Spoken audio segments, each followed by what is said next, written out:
And I wonder how much of this is sort of the media lens through things, or is this the reality? Because it seemed a few months ago there was more pressure on Vladimir Putin. Ukraine had been much more successful in a counter-offensive.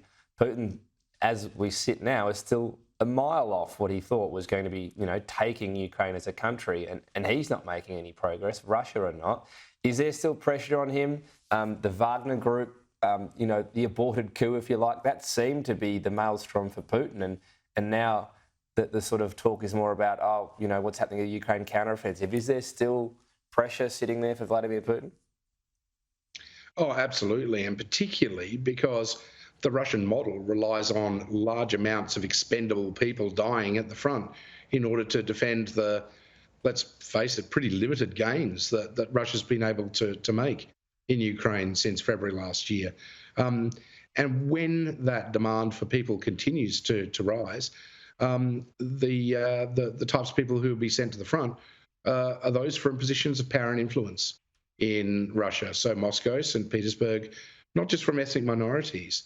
And I think that really does weigh on the minds of decision makers in the Kremlin. And there is widespread dissatisfaction with this war. So we shouldn't assume that there's no pressure on Vladimir Putin at all. Yeah, the commentary before was sort of to be pretty blunt about it, every body bag arriving back in Russia, is another family that experiences this war in the worst part firsthand. And that's not really decreasing, right? That's still happening. It's just that right now, Vladimir Putin appears to have shored up his support, but that doesn't mean things couldn't change quickly. Because, you on my program actually a couple of months ago said, watch this space domestically. Oh, yeah, absolutely. The one thing that we know is happening is that there's an enormous amount of jockeying behind the scenes in Russian politics. There's a widespread view that Putin has completely failed in terms of this war, that he's failed in terms of, the timescale, failed in terms of how he assessed the competence of the Russian military, and just failed in terms of the objectives. And this is breeding, concern amongst those who are powerful in Moscow that, well, if he's got that wrong, then, maybe it's time to think about a change.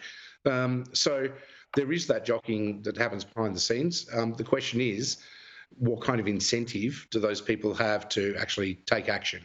And I think it would take, something becoming a bit more dire, like the Ukrainians achieving a breakthrough in Russian-held Ukraine, that would, further up the pressure on Putin. So I think by no means is he safe and secure.